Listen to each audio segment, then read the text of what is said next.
शुक्रिया बल्लेराम जी। फोन सारे आज दे सारे बड़े खास मेहमान श्री अहमद भल्ला जी।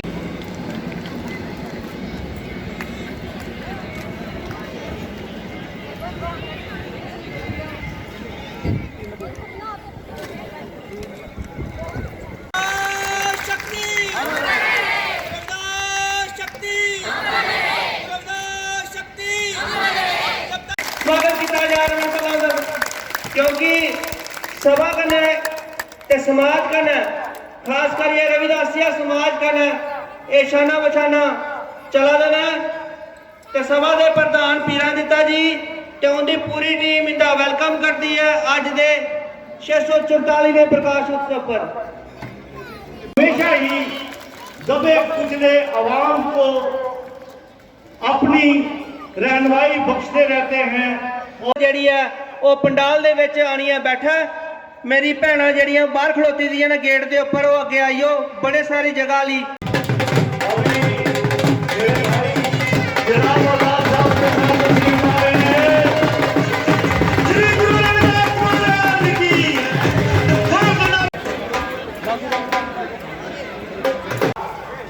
भजन देवचंदास जी ने आपके सामने रखा है।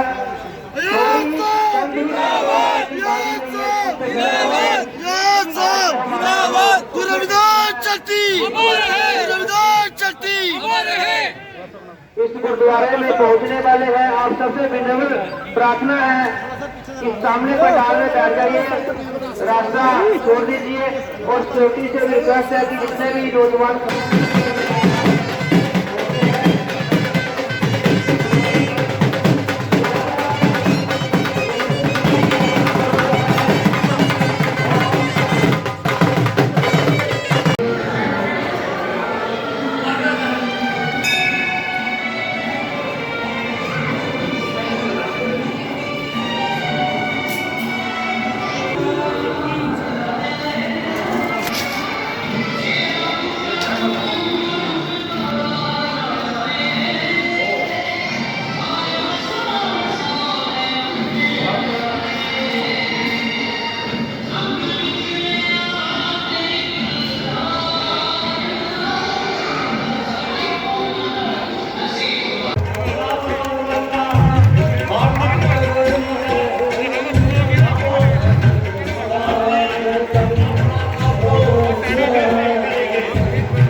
रमन भल्ला जी का भी जोरदार तालियों से स्वागत। इनके साथ आने वाले तमाम साथियों का जोरदार तालियों से स्वागत। श्री गुरु रविदास जयंती, श्री गुरु चुप कराने वाला आंदा रविदास गुरु चुप कराने वाला। तो मैं गुजारिश कर रहा हूँ, माई रिक्वेस्ट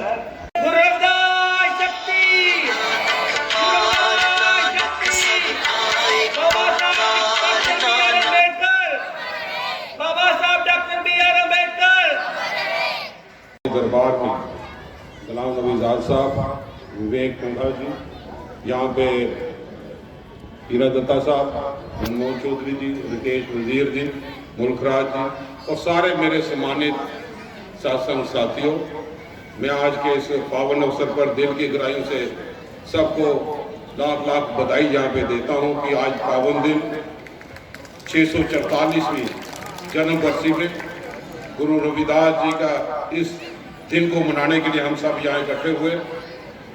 गुरु रविदास जी जिनको रैदास के नाम से भी जाना जाता था और आज ये पहली बरादरी है कि जिनको रविदास बरादरी के रिलीजन के नाम पे जाना जा रहा है। तो मैं महसूस करता हूँ कि आज कि इस दिन पे उनके बताए हुए रास्ते पर चलना बहुत ही जरूरी है। और गुरु रविदास जी जिन्होंने भक्ति में शक्ति प्रकट करके दिखाई और बड़े बड़े दिग्गज नेताओं ने उस वक्त के माहौल में, जैसे किसी ने कहा कि जब भी कहीं पाप का घड़ा भर जाए तो कोई ना कोई अवतार ऋषि मुनि सृष्टि में यहाँ पे आते हैं। उसी दौर पे ये गुरु रविदास जी यहाँ पे आए, उन्होंने नई दिशा यहाँ पे दिखाई और जिस ढंग से लोगों को जबरदस्ती दबाने का प्रयास था, अपनी भक्ति मूवमेंट को चला के उन्होंने एक नया अवतार के तौर पे हमें एक रूपरेखा यहाँ पे दिखाई है। आज इस पे चलते हुए हम महसूस करते हैं कि हम सही मायनों में जीवन में वो काम कर पाए जिससे समाज का भला हो पाए, इंसानियत का भला हो पाए। और आज जिस ढंग से मीरा कुमारी की बात हो और उनके पिता जिस ढंग से एक ऐसी बरादरी से वास्ता होते हुए व्यापारी के तौर पे भी काम यहाँ पे करते थे, एक सरपंच भी यहाँ पे थे राजा नागरमल के सिलसिले में, और उनके आशीर्वाद से गुरु रविदास जी ने जो अपने कार्यकाल में काम यहाँ पे करके दिखाए, आज भी हम सब लोग उनको याद करते हैं। और गुरु रविदास जी के माध्यम से चलते हुए डॉक्टर अंबेडकर साहब जिन्होंने हमें हिंदुस्तान के लिए एक ऐसा कॉन्स्टिट्यूशन दिया, हम उसको भुला नहीं सकते। आखिरी दम तक उनको नमन करते हुए हमेशा यहाँ पे याद करते रहेंगे। जो किताब यहाँ पे दी वो एक नावल के तौर पे नहीं थी, आज जरूरत है, ये समय की पुकार है। आजाद साहब हमारे बीच में बैठे हैं, इनकी कंट्रीब्यूशन वो कुछ लबों तक महदूद नहीं रही जा सकती। जाती तौर पे हम समझते हैं कि जम्मू कश्मीर में बहुत ज्यादा कंट्रीब्यूशन इनकी यहाँ पे की, वो बच्चे से लेकर बुजुर्ग का हमेशा याद रहते हैं। लेकिन आज के इस दौर पे हम कहाँ से शुरू करें और कहाँ से खत्म करें, लेकिन ये समय बताता है कि हम जिसका जिक्र करें। 1 साल के अंदर 1.5 साल के अंदर आजाद साहब, चाहे कोरोना की बीमारी यहाँ पे हो, चाहे पाबंदी हो, चाहे नजरबंदी हो, हम लोग आगे की तरफ नहीं गए, पीछे 72 से 72 की तरफ हम यहाँ पे जा रहे हैं। जम्मू कश्मीर के हालात आपके देखने, जिस ढंग से आप जाति तौर पे मलिक की आवाज करते थे, हमारे लोग तो ऑक्सीजनों की कमी के कारण भी मारे गए जम्मू कश्मीर के खिलाफ। और ये हुकूमत इसलिए आज हम समझते हैं कि जहाँ पे नेताओं के भाषण की सुनवाई ना हो, वहाँ पे रूहानी दरबार में गुरु रविदास जैसे शख्सियतों की जरूरत है। वो अपने आशीर्वाद से जन विरोधी नीतियों को लाने वाले लोगों को समझने बुद्धि है। आज जिस बरादरी के हम यहाँ पे बैठे हैं, जिनकी रिलैक्सेशन आप सब नेताओं ने यहाँ पे दी थी, आते ही 1 साल के अंदर सबसे पहले जो हमने 10-10 साल रिलैक्सेशन दी थी कि जम्मू कश्मीर का आवाम नौजवान कोई रोजगार नहीं, बम धमाकों की बातें सुनता है, 10-10 साल की रिलैक्सेशन काट दी गई। आज जरूरत इसलिए भी है कि उस अम्बेडकर के कॉन्स्टिट्यूशन पे दिखाते हुए जो गुरु रविदास जी का सपना था कि बराबर ताकत दे के चले, छूछात खत्म हो पाए। रिलैक्सेशन आज इस बरादरियों की यहाँ पे बड़े पैमाने पे कट करके रख दी। आज इसलिए भी जरूरत यहाँ पे है कि वो चीज जो आज कानून बनाए जाते हैं, जिन लोगों के लिए बनाए जाते हैं, वो जन के हित में नहीं बनाए जाते, सड़कों पे लोग आते हैं। किसानों के लिए कानून बनाए तो आज किसान सड़कों पे कितने लोग मारे, और जम्मू कश्मीर के लिए कानून बनाए, यूटी बना दी तो रियासत पैरामिलिट्री मोड पे यहाँ पे चल। आज बच्चों के लिए रोजगार की स्कीम बनाई तो रोजगार कहीं पे भी नहीं पकौड़े बनाने की सलाह दी जाती है। इसलिए मैं समझता हूँ गुरु रविदास जी की आज बहुत सख्त जरूरत है, जिन्होंने हर एक तबके को मेल जोल के कंधे के साथ कंधा मिलाते हुए नए आकार में, नए मोड़ पे हम लोग मिलजुल के यहाँ पे रहे, भाईचारे के साथ यहाँ पे रहे, अपने मुल्क को मजबूत करें, अपनी रियासत को मजबूत करें। और आए दिन जिस ढंग से हमने जम्मू कश्मीर में जो हालात यहाँ पे देख रहे हैं, सीज फायर वायलेशन की उल्लंघना, हमारे फौजी बगैर जंग के शहादत यहाँ पे दे रहे हैं, तो हमारी दरख्वास्त, हमारी अरदास भी यहीं पे रहेगी गुरु रविदास महाराज जी के जरिए कि वो पार करीबा पूरे मुल्क में बना के रखें, समाज में बना के रखें, हम मिलजुल के साथ रहें, अमन का माहौल यहाँ पे पैदा कर पे हमारी तरफ से उनके प्रति यही सच्ची श्रद्धांजलि होगी। लोकप्रिय नेता खाली कश्मीर के नहीं, देश के गुलाम अली आजाद साहब,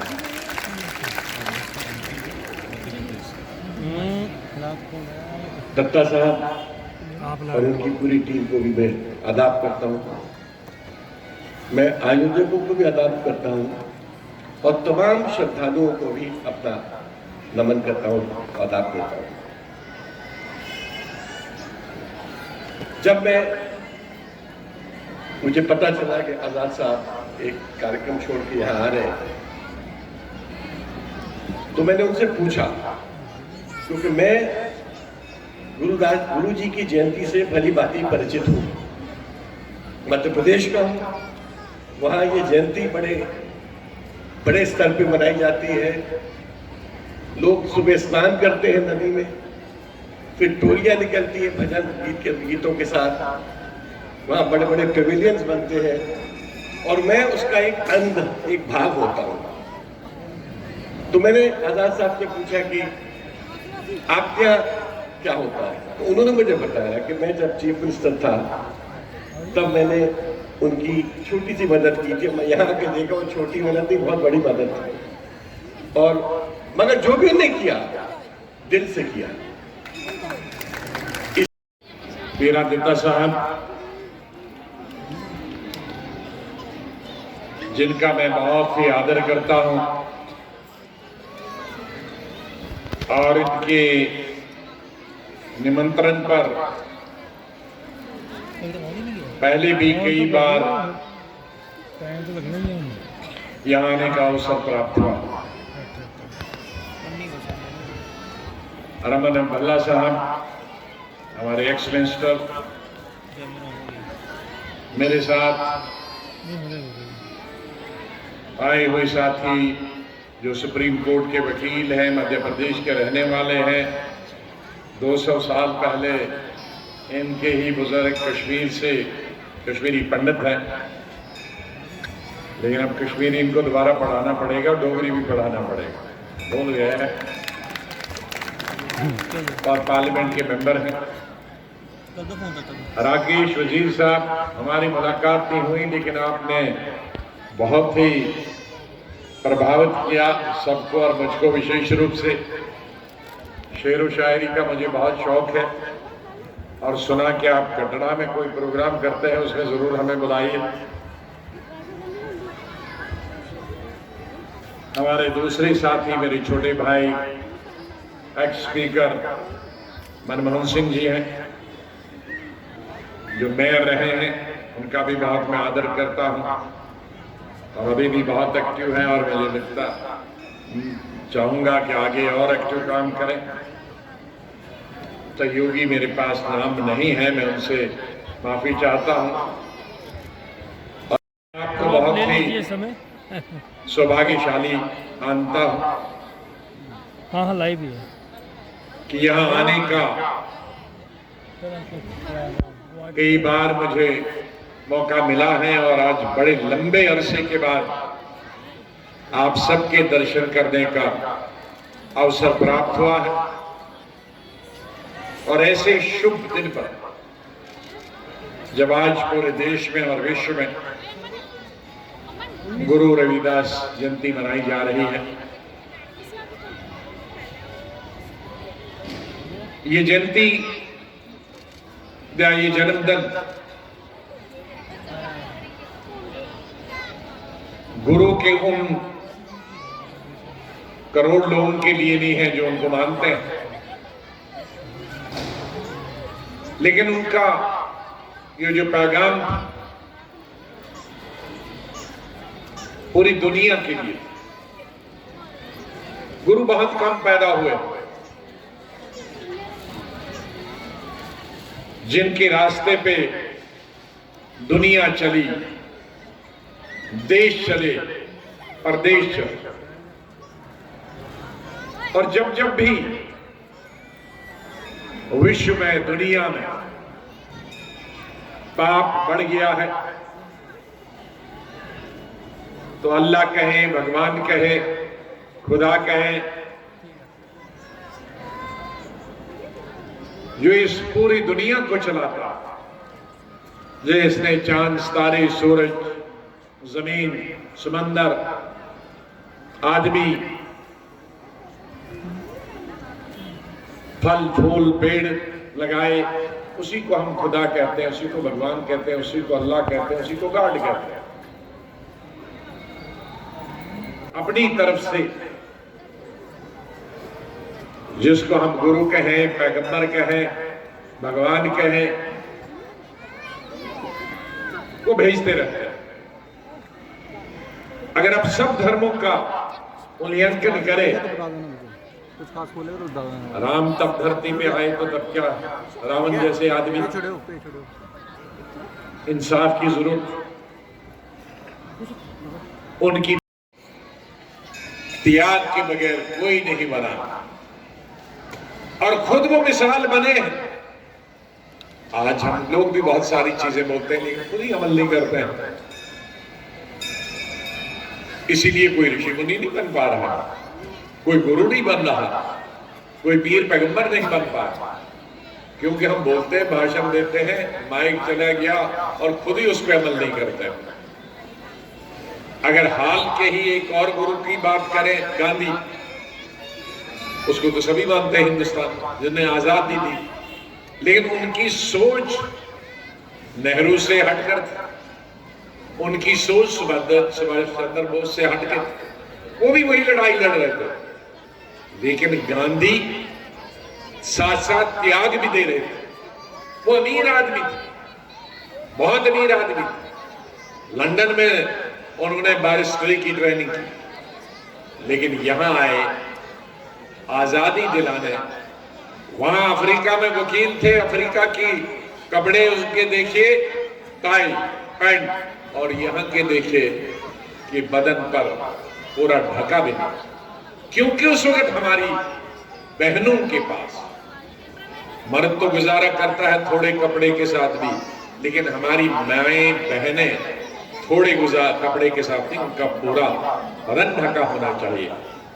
तभी तो मां, जब उन्होंने देखा कि हमारी बहनों के पास पूरे कपड़े नहीं माओ के, उन्होंने सब निकाल के दिया कि मैं तब तक जब तक हिंदुस्तान को आजाद नहीं करूं और मेरे हर भाई बहन के पास पूरा बदन ढकने के लिए कपड़ा नहीं है, तो तब तक मैं रहूंगा नहीं, और वो जब तक ये आजादी नहीं दी तो तब तक उस लक्ष्य को प्राप्त करने के लिए कि जहां गरीब और अमीर के बीच में दीवारें खत्म की जाए, अभी भी दीवारें, बल्कि आज भी बहुत बड़े हैं, अमीर अमीर होता जा रहा, गरीब गरीब होता जा रहा, और अमीरों में भी एक क्लास बहुत ही अमीर होती है, अब उसमें भी कई चीजें बन। मैंने 250 लोगों के साथ कार्यक्रम शुरू किया 6 महीने का, उसमें 52 लोग मारे गए, एमएलए भी और 2, बेन सिंह जी और हम बचते बचते रहे, वो बड़ी लंबी कहानी है। तो मेरी उस 5 साल में एसिडिटी हुई, फिर ब्लैक मोशन हो गए, फिर ब्लैक मोशन मेरी अंतड़ी फट गई, ऑपरेशन करना पड़ा इमरजेंसी में, 8-10 बोतलें खून लगा। जाहिर है वो दलित का भी हो सकता है, वो ब्राह्मण का भी, राजपूत का भी हो सकता है। फिर उसमें कुछ गड़बड़ हो गया, फिर मैंने लंदन ऑपरेशन किया।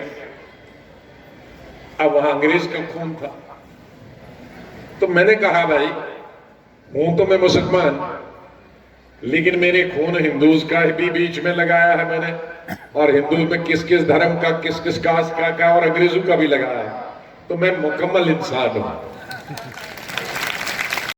हम यहां से यही प्रतिज्ञा, यही कसम खा के निकलेंगे कि हम खुद अच्छे इंसान बनेंगे, खुद अच्छे रास्ते पे चलेंगे, और जो अच्छे रास्ते पे नहीं चल रहे हैं, जो भगवान ने इंसान बनाया है उस रास्ते पे नहीं चल रहे हैं, तो उनके लिए भी प्रयास करें कि वो भी अच्छे इंसान बने। इन्हीं शब्दों के साथ मैं पीरादिता जी का, इनके सभी सहयोगियों का और मेरी बहनों का और भाइयों का बहुत बहुत आभार प्रकट करता हूं।